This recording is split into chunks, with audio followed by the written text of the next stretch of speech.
100 million people died from smoking in the 20th century. More than World War II. More than the Spanish flu. Everybody knows that smoking is bad for you. Everyone knows that it gives you lung cancer. And I know you're sick of hearing about it. But actually, the dangers are still understated. People around the world continue to rationalize their cigarette use. I'll quit when I'm older. It's not that bad.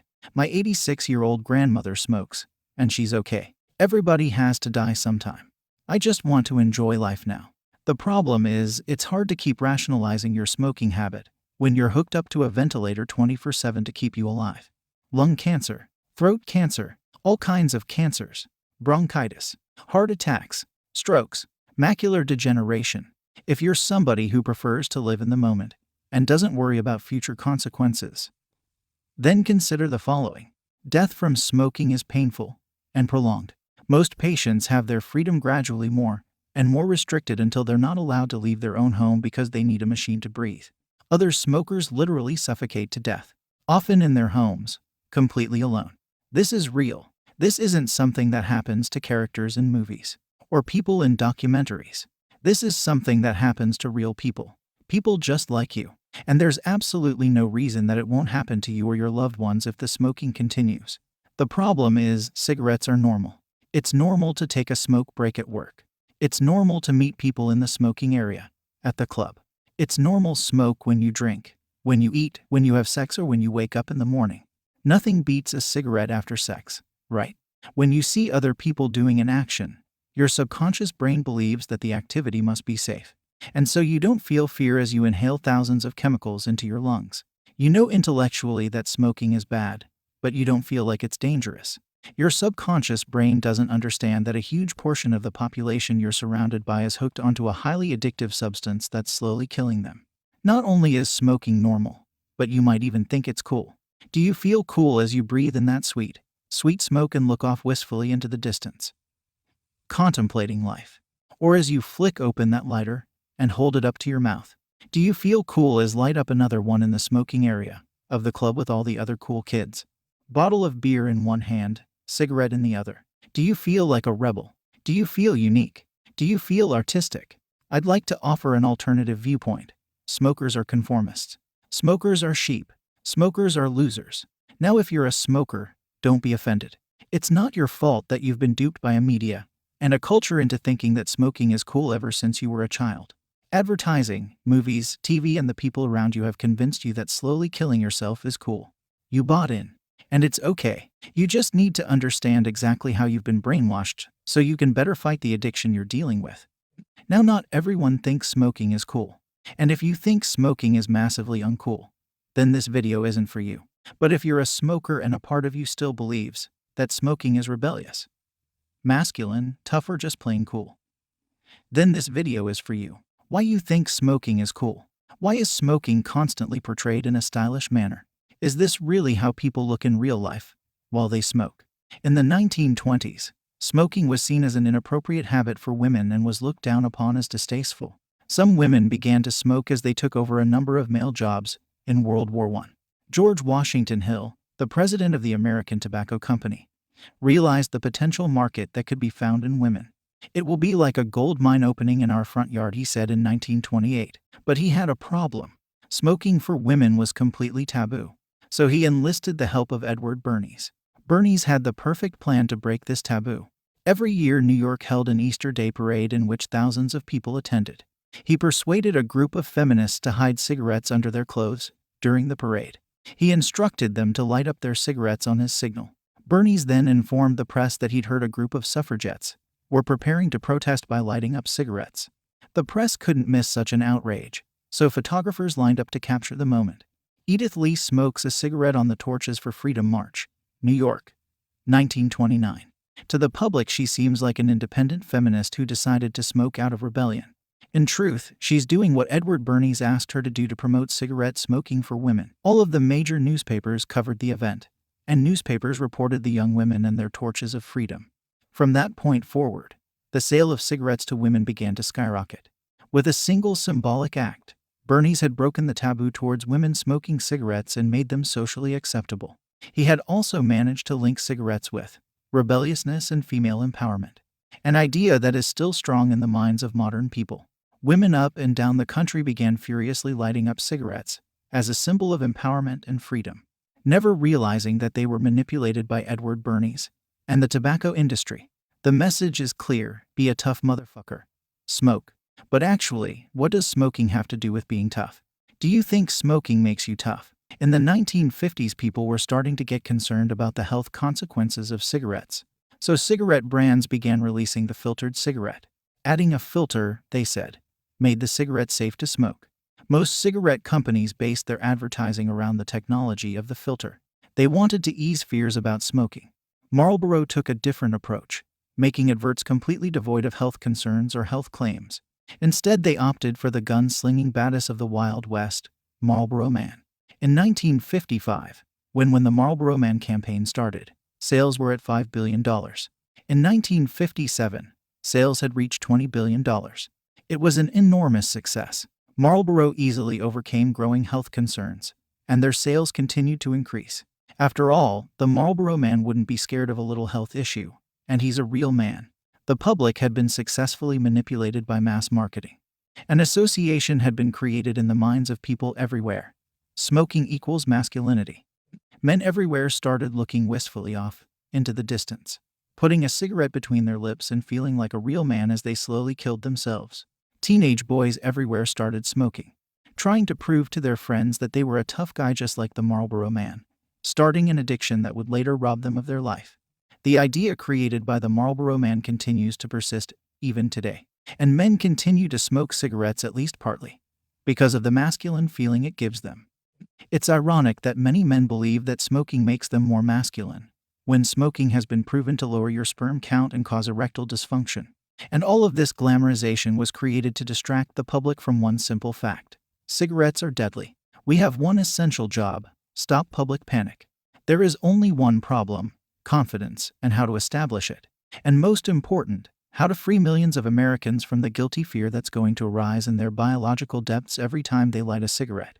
PR firm Hill and Knowlton in 1953. So Edward Bernays managed to link cigarettes with rebelliousness and independence in women. Marlboro managed to link cigarettes with toughness and masculinity. The messages from these two marketing campaigns pulsated through the decades and still hold influence over many of us today. But it wasn't only advertisers that manipulated how we feel about cigarettes. Cigarettes in movies. It's the movies that have really been running things in America ever since they were invented. They show you what to do, how to do it, when to do it, how to feel about it, and how to look how you feel about it. Andy Warhol. You've been primed to believe that smoking is cool ever since you were a child, and you barely even noticed. In mainstream cinema, the cigarette is a sign of a badass. Just how many times have you seen the rebellious character light up a cigarette on screen? How many times have you seen him, her puff on that cigarette with an I don't give a fuck expression on their face? You've seen this thousands of times since you were a child. A long time ago, your brain made a connection between cigarettes and rebelliousness.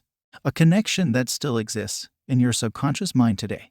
If I was to ask you what exactly is so rebelliousness about smoking cigarettes, would you be able to give me a logical answer? What exactly is rebellious about spending your hard-earned money on hundreds of packs of cigarettes?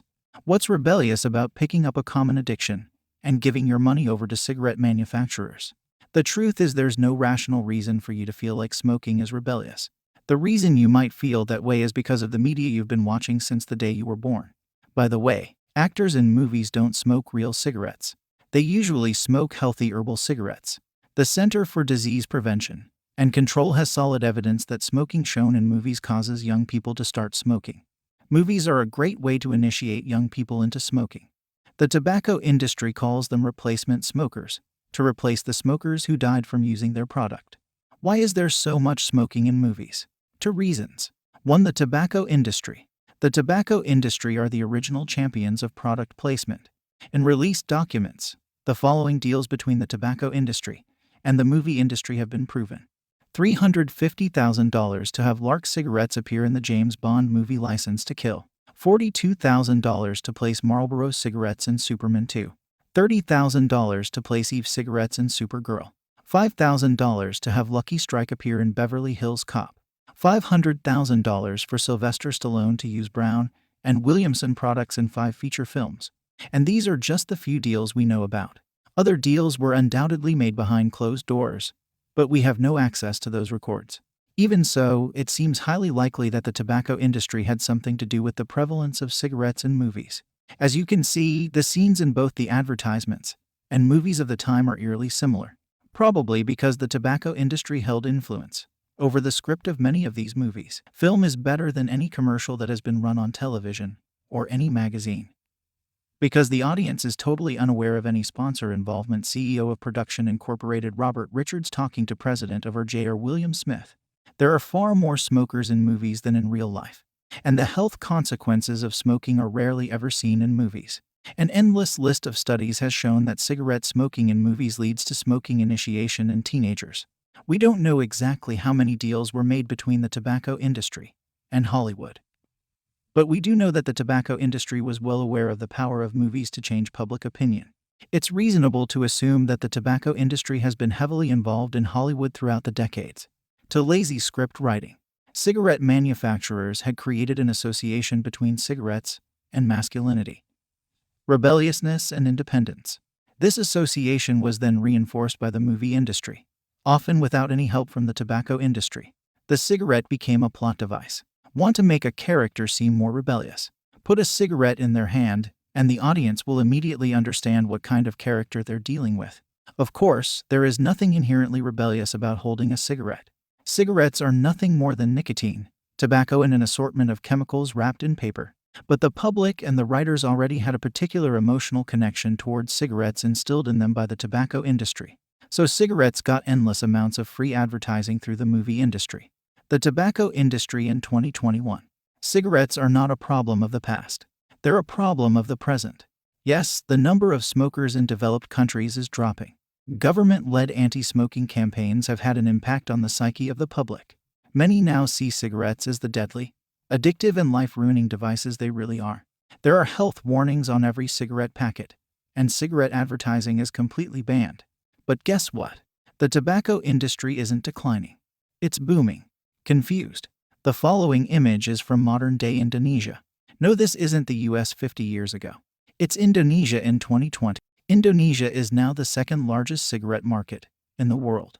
36% of the population are reported smokers, 63% of men, and only 5% of women. Advertising for cigarettes can be found on billboards, on TV, and magazines, online, and almost anywhere else you can think of. Almost all major events in Indonesia are sponsored by cigarette brands, especially events of a more Western nature. Why is cigarette advertising allowed in Indonesia? Because cigarette brands lobby the Indonesian government to stop any regulation being passed. Indonesia is a developing country that's trying to lift itself out of poverty. Cigarette brands are taking advantage of this and using the vulnerability of the government to make extreme profits. The exact same marketing strategies that were used on developed countries decades ago are being used in developing countries, from Indonesia to Africa, because movies and advertising made a link between smoking and masculinity in the minds of the Indonesian public. 63% of Indonesian men are smokers. Cigarettes are ridiculously cheap in Indonesia, at around $1.20 a pack, and they're far stronger than the cigarettes we have in the West. It's no surprise, then, that lung cancer is increasing. Over 200,000 people die from cigarettes in Indonesia every year. And it's not just Indonesia. The tobacco industry is taking advantage of countries all over the developing world.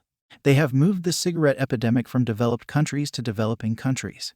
The biggest problem the tobacco industry has is that its customers keep dying. 2/3 of long-term smokers will die from smoking-related illnesses. That's why it needs to focus on what they call replacement smokers by constantly advertising to young people in developing countries. The tobacco industry is doing fantastic, and they're still making billions of dollars through the legal sale of a highly addictive drug, nicotine. It may be useful, therefore, to look at the tobacco industry as if for a large part of its business is the administration of nicotine bat scientists. In 1967, here's the truth. A cigarette is simply the delivery device for a highly addictive drug called nicotine. It's not masculine. It's not rebellious. It's not artistic. It's not a sign of independence. These are all lies sold to you by the tobacco industry. The tobacco industry doesn't see smokers as human beings. It sees them as walking dollar signs. They have no morality and they're perfectly happy if their product kills hundreds of millions of people, as long as it keeps producing insane profits. Every single time you feel cool as you light up a cigarette, the tobacco industry is laughing at you. And every time a teenage boy lights up a cigarette because he thinks it's manly, the tobacco industry rubs its hands together